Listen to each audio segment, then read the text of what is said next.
Assalamualaikum warahmatullahi wabarakatuh. Eh, Materi hari ini adalah materi daring ketiga ya atau terakhir di semester pendek mata kuliah dasar manajemen dan bisnis ini. Oke, saya ulangi lagi. Intinya dalam pertemuan daring ini ya selama 3 pertemuan ini kita membahas inti daripada manajemen ya, yaitu intinya adalah melakukan suatu pekerjaan dengan orang lain atau bekerja sama dengan orang lain dalam sebuah sistem di mana melalui sebuah prosesnya ini adalah perencanaan. Kemudian kita sudah bahas definisi perencanaan, manfaat perencanaan, kemudian proses perencanaan, siapa saja pembuat perencanaan, kemudian juga pengorganisasian ya, bagaimana mengkoordinasikan sumber daya, kemudian juga memimpin ya. Nah, kita akan membahas hari ini adalah memimpin dan pengendalian. Oke. Oke.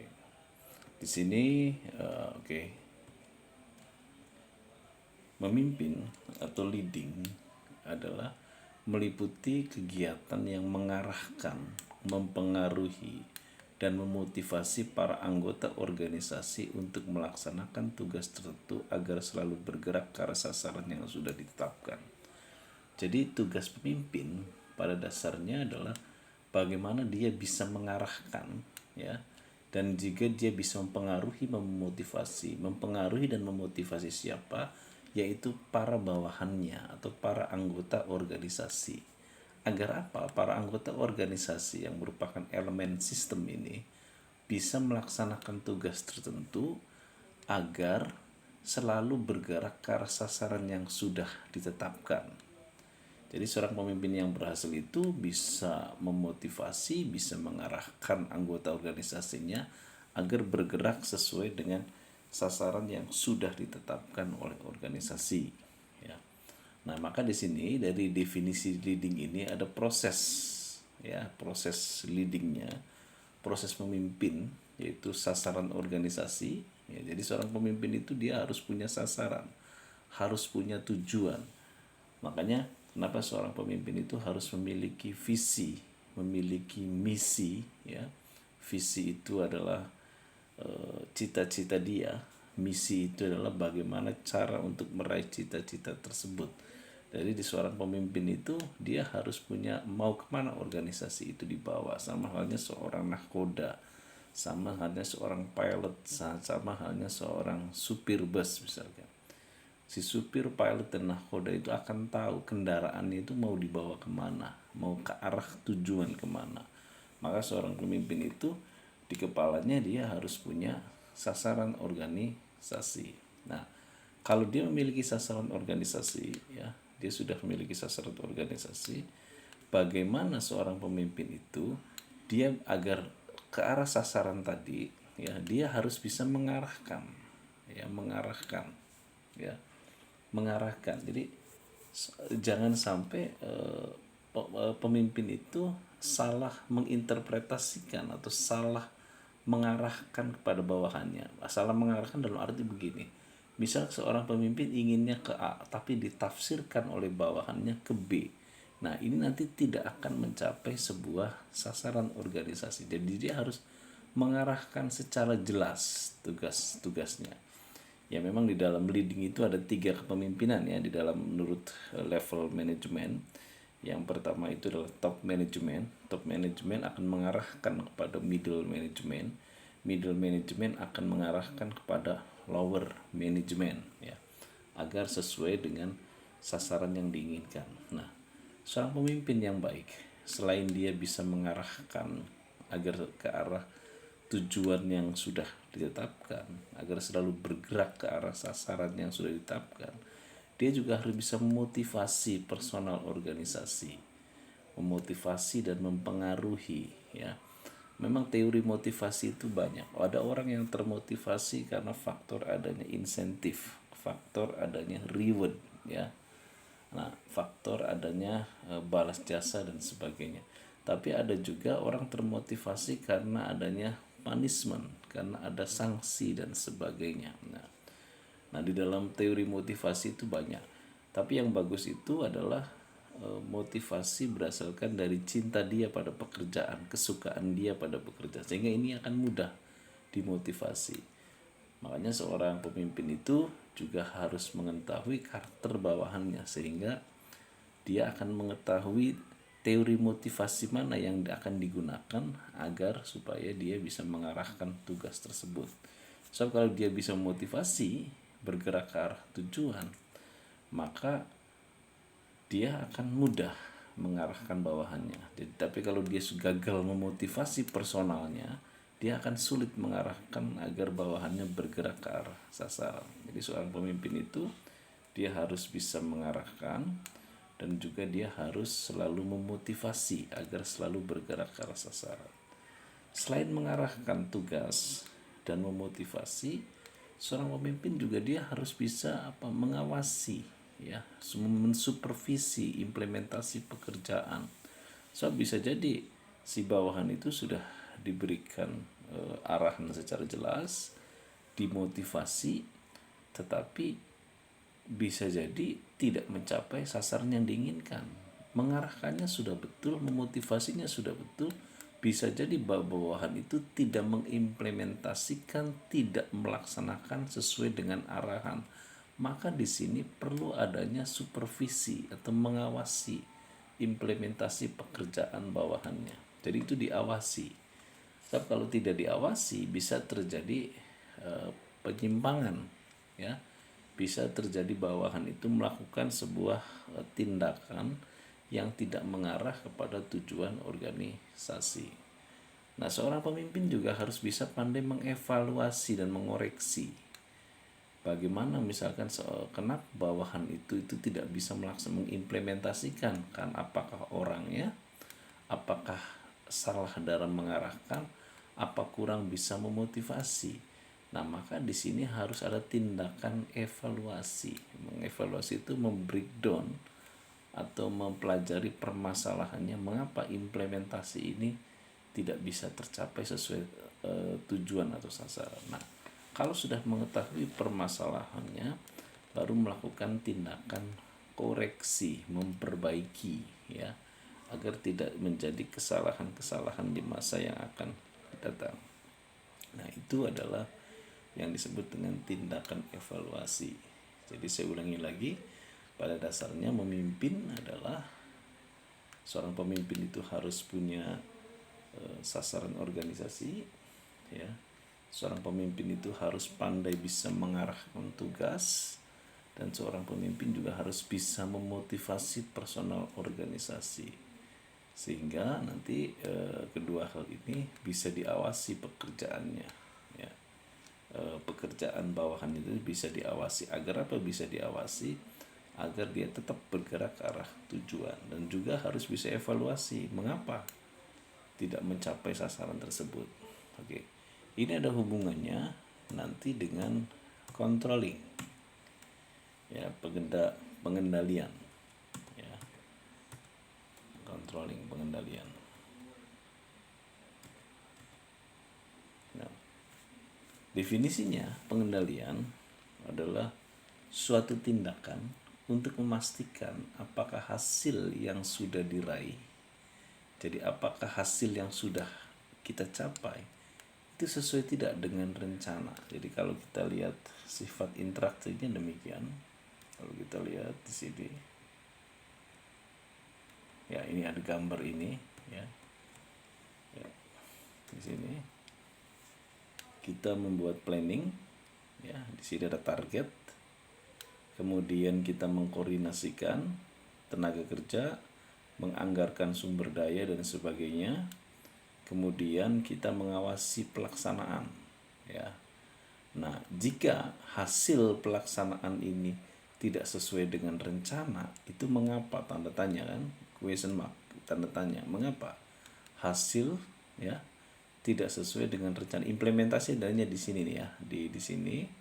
Setelah mengorganisasikan, memimpin itu kan dia mengarahkan, mempengaruhi, dan memberikan supervisi atau memberikan pengawasan. Apabila tidak mencapai hasil, tidak sesuai dengan rencana hasilnya ini, maka perlu adanya pengendalian. Apakah memastikan apakah pelaksanaan hasil pelaksanaan sesuai dengan yang sudah direncanakan.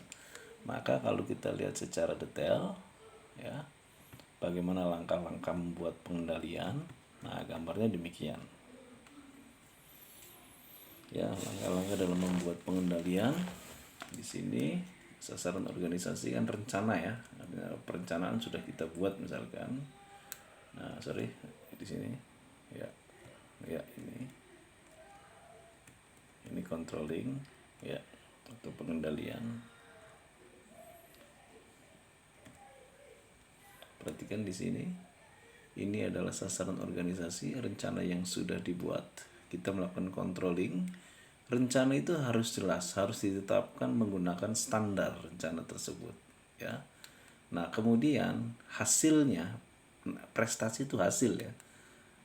Hasil prestasinya itu sama tidak dengan standar dibandingkan hasil yang sudah diraih sama tidak dengan standar. Nah, apabila terjadi gap tidak sama antara standar dengan hasil yang diraih, maka kita harus menggunakan tindakan evaluatif, mencari apa saja yang menjadi kesalahan-kesalahan yang menjadi sumber-sumber variabel masalah, ya. Kalau sudah ketemu, jadi evaluatif itu melakukan sebuah mencari masalah, mengapa hal ini bisa terjadi, kenapa hasil tidak sesuai dengan standar, apa masalahnya. Nah, kalau sudah ketemu masalahnya, baru kita melakukan tindakan korektif. Oke, kita akan coba membuat sebuah simulasi yang sederhana ya. Misalkan begini, kita membuat sasaran organisasi ya, oke. Sasaran organisasinya misalkan pada tahun 2022 perusahaan akan mengadakan sebuah ekspansi produk, ya. Ekspansinya yaitu adanya misalkan penambahan produk baru, ya. Nah, produk baru misalkan penambahan produk baru, misal begini ya. Perusahaan itu membuat sebuah membuat sebuah produk sepatu misalkan. Nah, dia menghasilkan sebuah sepatu. Nah, sasarannya salah satunya adalah dia mencoba tahun 2022 misalkan dia mencoba memproduksi sandal juga. Nah, baru di sini menemukan standar. Ya, standarnya apa? Sandal harus terjual, sandal yang baru diproduksi harus terjual misalkan minimal misalkan ada pertama 10.000 unit misalkan. Nah, 10.000 unit dengan sepatu yang sudah ada misalkan 20.000 unit. Jadi sandal 10.000 unit terjualnya tahun 2002, sepatu terjualnya 20.000 unit. Nah, ini kita bikin standar. Setelah itu bikin standarnya tahun 2021. Nah, tahun 2002 itu dilaksanakan ya ekspansi sandal tadi ya. Nah, tahun 2002 ternyata hasilnya ini di sini hasilnya bahwa sandal hanya terjual tidak sampai 10.000, 5.000 dan sepatu misalkan tidak mencapai 20.000, cuman 15.000. Jadi tidak mencapai standar semua. Nah, jika tidak mencapai standar ya, maka ini perlu dibandingkan ya. Prestasinya hasilnya adalah sepatu terjual cuma 15.000, sandal terjual cuma 5.000, harusnya 10.000. Maka kita harus mengadakan dibandingkan keduanya, itu tindakan evaluatif, mencari permasalahan mengapa sepatu tidak mencapai target 20.000 yang sesuai dengan distandarkan, mengapa sandal tidak mencapai 10.000 malah 5.000. Baru di sini evaluatif. Apa evaluatif itu? Kita mencari pokok permasalahannya. Apakah yang pertama persaingan penjual sepatu dan sandal itu sudah cukup tinggi? Yang kedua, apakah harganya juga terlalu tinggi bagi konsumen. Yang ketiga mungkin modelnya yang tidak sesuai dengan selera konsumen lagi, ya. Terus kemudian bisa jadi hal-hal lain, pelayanan, tempat dan sebagainya. Nah, ini evaluatif. Jadi kalau kita sudah menemukan permasalahannya, misal salah satunya konsumen bosan terhadap model produk kita, ya. Nah, kita harus tindakan evaluatif. Nah, bagaimana koreksinya? Oh, kita harus ada survei market agar disesuaikan dengan selera-selera orang zaman sekarang mengenai bentuk sepatu dan sandal tadi. Nah, di sini namanya tindakan korektif. Jadi tindakan evaluatif itu pada dasarnya adalah untuk mencari permasalahannya bagaimana. Tindakan kalau sudah permasalahannya ketemu, baru kita melakukan sebuah tindakan korektif. Ya, itu jadi yang disebut dengan pengendalian. Maka kesimpulannya, saya ulangi lagi di sini, sebetulnya yang 3 pertemuan itu sebenarnya kita membahas ini kan, ya, intinya di sini. Jadi intinya bagaimana kita membuat perencanaan, ya, perencanaan itu yang realistis, yang sesuai dengan kemampuan sumber daya kita. Setelah kita membuat rencana, baru kita mengkoordinasikan. Kita harus mencari sumber daya, ada sumber daya manusia, ada sumber daya keuangan, ada sumber daya teknologi dan sebagainya. Nah, setelah ketemu ini, baru kita arahkan. Kita pengaruhi agar organisasi itu sesuai dengan perencanaan. Nanti kita harus mengadakan pengendalian. Ya, apakah yang sudah dicapai nanti, sudah tercapai nanti sesuai tidak dengan rencana. Nah, maka kita di sini harus mengadakan tindakan evaluasi, menemukan mengapa bisa terjadi demikian. Nah, maka dari itu harus ada tindakan evaluasi. Setelah itu tindakan korektif. Nah, ini makanya di sini gambarnya berputar demikian terus menerus. Manajemen itu terus menerus, ya. Jadi kita pengendalian itu perbaikan. Bisa jadi kita harus memperbaiki rencana kita ke depan, ya. Nah, perbaiki terus, ini mengadakan perbaikan lagi, ya. Kita bikin rencana lagi, kita pengorganisasian, dan ini terus terjadi. Jadi siklus proses manajemen ini bukan terjadi pada perusahaan yang baru saja, ya, baru berdiri maksudnya, tetapi perusahaan yang sedang berjalan pun itu harus menggunakan proses manajemen ini, ya. Jadi mudah-mudahan 3 pertemuan ini bermanfaat untuk knowledge Anda di bidang manajemen, sebab nanti ini sangat berguna sekali suatu saat Anda menjadi seorang leader, pada bukan perusahaan yang profit oriented saja ini digunakan, tetapi juga organisasi-organisasi yang non profit pun, yang bukan berdasarkan keuntungan, juga sama menggunakan teori. Makanya ini disebut dengan teori manajemen umum, ya. Kalau kita lihat judulnya di atas itu yang disebut dengan teori manajemen umum, ya. Nah, jadi di sini oke. Untuk ujian, ya, ujian manajemen ini dilaksanakan pada tanggal 15. Saya ulangi lagi, ujian dilaksanakan pada tanggal 15 Februari. Nanti dilaksanakan tidak secara daring, datang ke kampus. Nanti saya akan bentuknya berbentuk essay, ya. Berbentuk essay, nanti Anda tulis. Makanya Anda pelajari semua materi-materi yang ada di yang saya berikan 3 pertemuan ini, dan juga bahan-bahan pertanyaan dalam tugas tersebut. Oke, nanti bersamaan dengan video ini juga nanti saya akan kirimkan tugas terakhir, ya, tugas ketiga, ya. Tugas ketiga, dan nanti tanggal 15 kita akan ada ujian secara manual, jadi datang ke kampus, ya. Sampai di sini dulu materi ketiga SP Manajemen Dasar dan Bisnis. Sampai ketemu lagi kita di ujian. Wabillahi taufiq wal hidayah. Wassalamualaikum warahmatullahi wabarakatuh.